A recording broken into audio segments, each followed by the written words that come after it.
अस्सलाम वालेकुम dear students. उम्मीद करता हूँ अल्लाह ताला के करम फजल और रहमत से आप सब ठीक होंगे। आज का मेरा टॉपिक है storage devices, ports and connections. चलिए स्टार्ट करते हैं।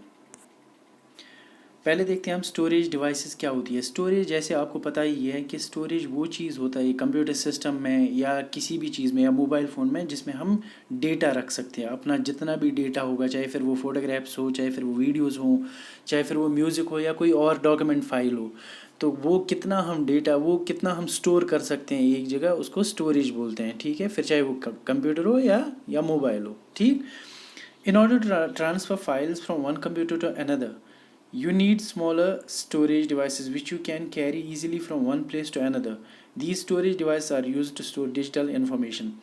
अब मान लो मुझे कंप्यूटर से अपने मोबाइल में कुछ डेटा ट्रांसफ़र करना है, या एक कंप्यूटर से मुझे दूसरे कंप्यूटर में। अब एक कंप्यूटर मेरा घर पे है या लैपटॉप मेरा घर पे है, इसमें मेरे कुछ डॉक्यूमेंट्स है या कोई और फाइल है, इसको मुझे ट्रांसफ़र करना है जो मेरे स्कूल में या मेरे किसी ऑफिस में लैपटॉप रखा हुआ है उसमें ट्रांसफ़र करना है। तो उसके लिए मुझे स्मॉल स्टोरेज डिवाइसेस होनी चाहिए। ऐसा नहीं होता है कि मैं उठाऊँ लैपटॉप, अब यहाँ से उठाऊँ फिर 10-12 किलोमीटर साथ लेके चलूँ, फिर वहाँ से फिर वो डेटा ट्रांसफ़र करूँ। तो उससे बेहतर है कि कुछ स्मॉलर स्टोरेज डिवाइसेस होती है, उसको हम कैरी कर सकते हैं एक जगह से दूसरी जगह। मैंने अपने लैपटॉप से वो डेटा निकाला, एक छोटे से ड्राइव में डाल दिया और दूसरे कंप्यूटर में वही डेटा कॉपी कर दिया। For an example, the commonly use storage device are USB flash drive, hard disk, CD, DVD drive, extra. These mainly differ in their storage capacity, how much data they can store. अब कुछ device है, storage device, जिनको हम carry कर सकते हैं, जो smaller device होते हैं, जिस तरह USB फ्लैश ड्राइव है जिसको पेन ड्राइव भी बोलते हैं, हार्ड डिस्क है या CD ड्राइव है, CD है जिसको कॉम्पैक्ट डिस्क बोलते हैं, या DVD है। तो इनका सिर्फ एक ही डिफरेंस है, इनका डिफरेंस होता है साइज़ का, कि ये कितना डेटा ज़्यादा स्टोर कर सकते हैं। मिसाल के तौर पर सबसे पहले अगर हम देखेंगे USB फ्लैश ड्राइव, जिसको पेन ड्राइव भी बोलते हैं। अब हर कोई पेन ड्राइव, आजकल मॉडर्नाइजेशन इतनी है, इतनी टेक्नोलॉजी में इम्प्रूवमेंट हुआ है, तो उसमें अब हर चीज़ की पेन ड्राइव आई हुई है। पहले पेन ड्राइव लगती थी सिर्फ लैपटॉप में जिसमें विंडोज़ होता था, अब अलग पेन ड्राइव आ गई है जो फिर हमें फ़ोन में भी डायरेक्ट कनेक्ट कर सकते हैं। या ऐसी पेन ड्राइव आ गई है जिसमें USB टाइप C है डायरेक्टली पोर्ट, वो एप्पल फ़ोन में भी लगता है या एप्पल के लैपटॉप में डायरेक्टली लगता है। ठीक है, ये USB ड्राइव होती है, इसका अपना स्टोरेज होता है। स्टोरेज कैपेसिटी कोई होती है 32 GB की, जिसमें 32 GB तक आप स्टोर कर सकते हो, कोई 64 GB, कोई 128 GB, कोई 256 GB, 256 GB, जिसमें आप इतना डेटा स्टोर कर सकते हैं। इसके बाद हार्ड डिस्क यहाँ पे दिख रहा है, लैपटॉप के साथ कनेक्टिविटी है, बाहर से ये रेक्टेंगुलर शेप की ये हार्ड डिस्क होती है। इसमें करीबन हार्ड डिस्क अलग अलग GB TBs में आती है, GB में भी आती है, और TB होती है टेराबाइट, जो सबसे ज़्यादा होता है स्टोरेज कैपेसिटी। 1 टेराबाइट की हार्ड डिस्क है, 2 टेराबाइट की हार्ड डिस्क है, या 4 टेराबाइट की हार्ड डिस्क है। तो इसमें आप उतना ज़्यादा स्टोरेज डेटा कर सकते हो। आपको लैपटॉप कैरी करने की ज़रूरत नहीं है, आपको कंप्यूटर कैरी करने की ज़रूरत नहीं है, आप बस इसमें अपना डेटा ट्रांसफ़र करो और इसी हार्ड डिस्क को या इसी फ्लैश ड्राइव को अपने साथ उठा सकते हो और किसी और जगह लेके वहाँ कॉपी कर सकते हो अपना डेटा। इसी तरह CD है जिसको बोलते हैं कॉम्पैक्ट डिस्क, इसमें आप अपना डेटा कॉपी कर सकते हो और यही CD आप किसी और जगह लगा सकते हो।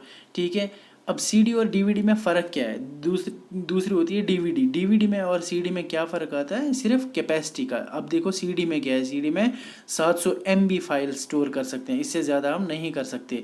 बट DVD में क्या होता है, उसमें करीबन 4.5 GB तक हम स्टोर कर सकते हैं। दैट मीन्स आप करीबन उसमें जितना 5 CDs में आप कॉपी कर सकते हो, वो 5 के कैरी करने की ज़रूरत नहीं। आप एक ही DVD उठाओ, उसमें आप जितना 5 में कैरी ये स्टोर कर सकते हो डेटा, उससे ज़्यादा आप एक ही DVD में कर सकते हो। ठीक है, तो दैट मीन्स स्टोरेज, इनका काम होता है स्टोर करना डेटा को, बट कोई ज़्यादा करता है, कोई कम करता है। सबसे अगर इनमें से देखेंगे इस वक्त सबसे कम करेगा स्टोरेज डेटा CD, उसके बाद प्रोबेबली DVD, उसके बाद USB फ्लैश ड्राइव जिसको पेन ड्राइव भी बोलते हैं, उसके बाद हार्ड डिस्क बहुत ज़्यादा स्टोर कर सकता है डेटा। ठीक है, तो ये कुछ स्टोरेज डिवाइस है जिनमें हम स्टोर कर सकते हैं डेटा, और एक जगह से दूसरी जगह हम अपना डेटा कैरी कर सकते हैं, अपने साथ ले जा सकते हैं।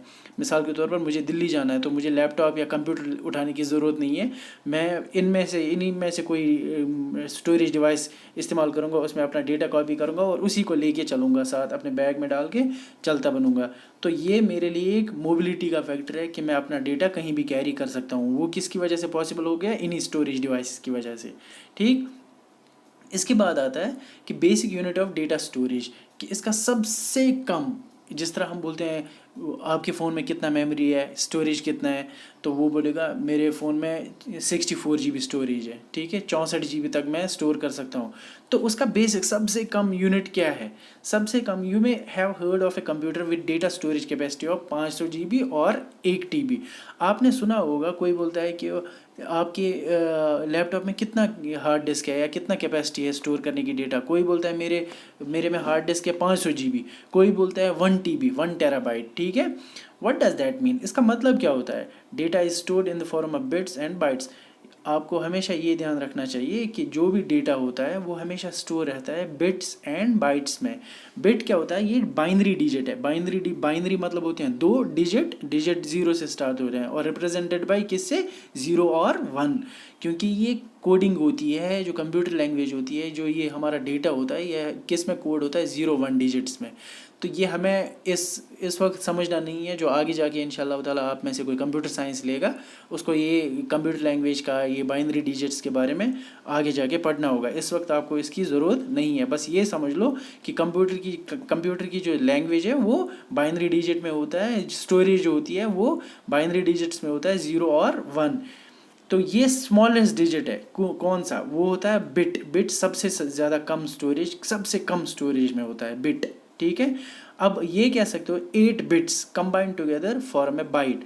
अगर 8 बिट मिलते हैं, एक साथ 8 बिट मिलते हैं तो वो एक बाइट बनाता है, BYT, ठीक, एक बाइट बनाता है, which in turn represents a character. जब 8 बिट्स मिलते हैं, 8 बिट्स जब मिलते हैं तो वो बनाता है बाइट, और एक बाइट क्या बनाता है? कैरेक्टर। कैरेक्टर न्यूमेरल्स भी हो सकता है, अल्फ़ाबेट ए भी हो सकता है, लेटर ए भी हो सकता है, सिंबल, मिसाल नोट ऑफ इंटरोगेशन, तो वो हो सकता है, या स्टार या हैश टैग। तो ये 8 बाइट से बनता है। एक हैश टैग 8 बिट से बनता है, 8 बिट से। अगर कोई बोलेगा आपको कि एक सिंबल या एक अल्फ़ाबेट, जिसको लेटर भी कहते हैं, ए या BCD, ये एक किससे बनता है? ये एक बाइट से बनता है। और एक बाइट कितने बिट से बनता है? 8 बिट से बनता है, ठीक है। चलिए वो हम यहाँ देखते हैं।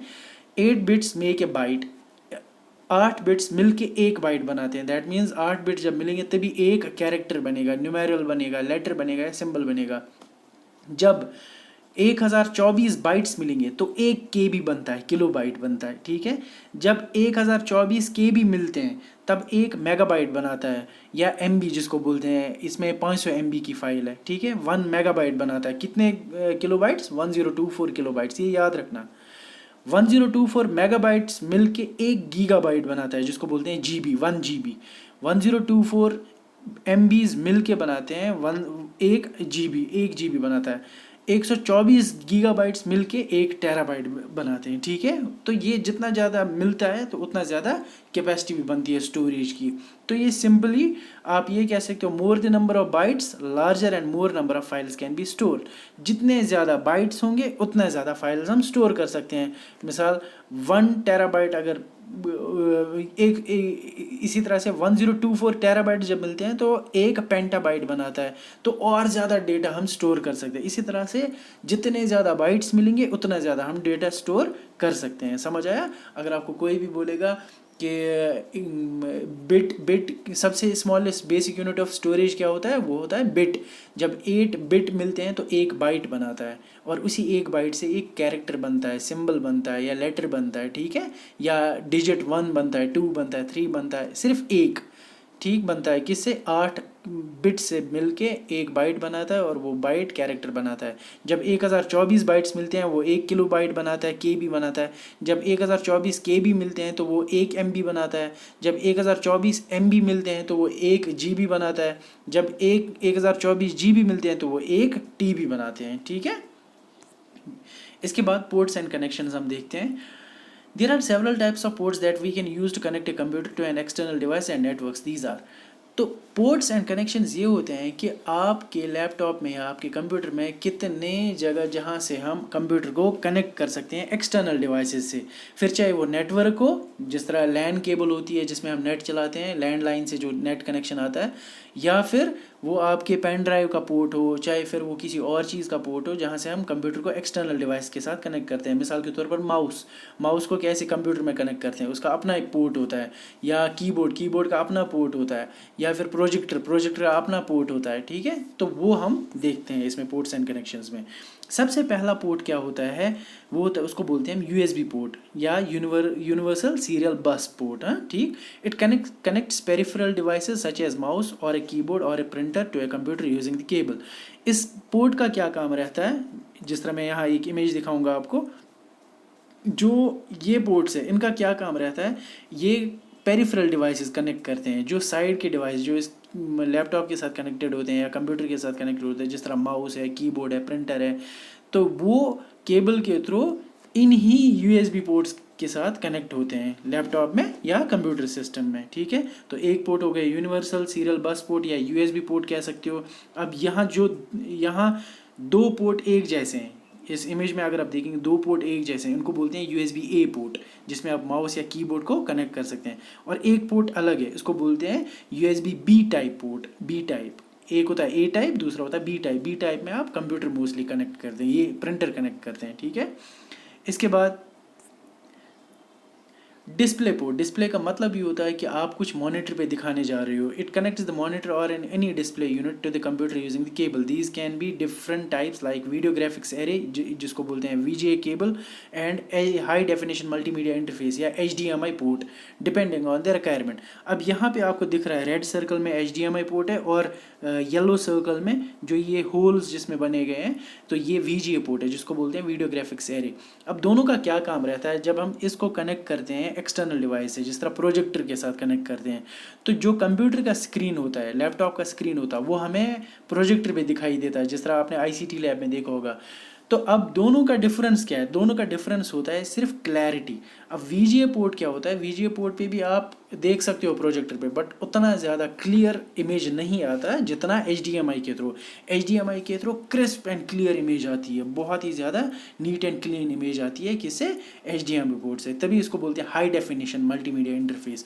यहाँ से बहुत ज़्यादा अच्छा क्लियर वीडियो या इमेज आती है, किस पे, प्रोजेक्टर पे। तो दोनों का काम होता है कि डिस्प्ले पोर्ट ये कुछ डिस्प्ले करते हैं, अपना जो मॉनिटर है वो किसी और पे दिखाते हैं, चाहे प्रोजेक्टर के थ्रू या कंप्यूटर में हम डायरेक्टली केबल को मॉनिटर के साथ कनेक्ट करते हैं, सीपीयू को मॉनिटर के साथ कनेक्ट करते हैं, किसके थ्रू, वीजीए केबल के थ्रू या वीजीए पोर्ट के थ्रू। ठीक है, तो ये कुछ दिखाता है हमें, वीडियोस दिखाता है या इमेजेस दिखाता है किसी और स्क्रीन पे, तो वो इन्हीं पोर्ट्स के थ्रू होता है। समझ आया, गुड। इसके बाद आता ऑडियो पोर्ट्स। ऑडियो का मतलब ये है साउंड पोर्ट्स, जहाँ से आपको साउंड मिले। It helps to connect microphone, speakers and headphones to a computer system.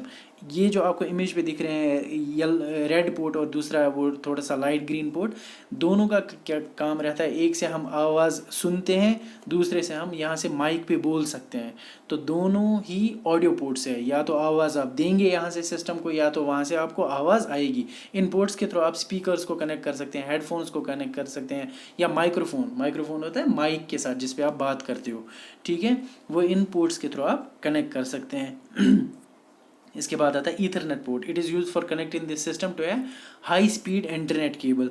जिस तरह यहाँ पे आपको दिख रहा है, तो ये लैपटॉप में या कंप्यूटर में आपको ऐसा पोर्ट दिखेगा जिसमें आप लैंडलाइन की वो जो केबल आती है इंटरनेट, इसको बोलते हैं ईथरनेट पोर्ट, जहाँ से आप इंटरनेट कनेक्ट कर सकते हो डायरेक्टली। अगर वाईफाई नहीं है या मोबाइल के थ्रू आप नेट नहीं कनेक्ट कर पा रहे हो किस पे, लैपटॉप पे या कंप्यूटर पे, तो आप लैन केबल यूज़ कर सकते हो और इसमें डायरेक्टली इस पोर्ट में डाल सकते हो और अपना इंटरनेट चला सकते हो। इस पोर्ट को बोलते हैं ईथरनेट पोर्ट। और लास्ट पोर्ट होता है पावर पोर्ट। पावर का मतलब ये होता है कि जो पावर देगा एक सिस्टम को, या आपने देखा होगा सीपीयू के पीछे लगा रहता है, तो इससे जब हम ये कनेक्ट करते हैं तो कंप्यूटर सिस्टम को पावर मिलती है। कंप्यूटर तभी ऑन होगा जब पावर केबल होगी या पावर पोर्ट होगा, तभी ये कंप्यूटर सिस्टम ऑन होगा। It is used for connecting the computer system to the power supply. ये पावर सप्लाई करता है कंप्यूटर सिस्टम को। ठीक है, तो ये थे कुछ हमारे स्टोरेज डिवाइसेस, और हमने कनेक्शंस और पोर्ट्स पढ़े, कौन कौन से कनेक्शंस होते हैं। जिस तरह यूएसबी पोर्ट होते हैं जिसमें हम पेन ड्राइव यूज़ कर सकते हैं, जिसमें हम प्रिंटर्स को कनेक्ट कर सकते हैं, या फिर हमारे पास होते हैं डिस्प्ले पोर्ट्स। डिस्प्ले पोर्ट पे क्या रहता है, HDMI और VG पोर्ट, जिनमें हम मॉनिटर्स को कनेक्ट कर सकते हैं या प्रोजेक्टर को कनेक्ट कर सकते हैं, जिस पे मतलब हम वीडियोस देख सकते हैं या इमेजेस देख सकते हैं ईजिली। तीसरा होता है ऑडियो पोर्ट। ऑडियो पोर्ट आपने देखा, ईथरनेट पोर्ट इंटरनेट कनेक्टिविटी के लिए, पावर पोर्ट पावर सप्लाई के लिए, ठीक है। ये भी कुछ पोर्ट्स थे इसमें। तो इसी के साथ ये टॉपिक हमारा ख़त्म होता है। कल मैं इंशाल्लाह अपने दूसरे टॉपिक के साथ हाज़िर होता हूँ। तब तक दीजिए इजाज़त। अल्लाह हाफ़िज़।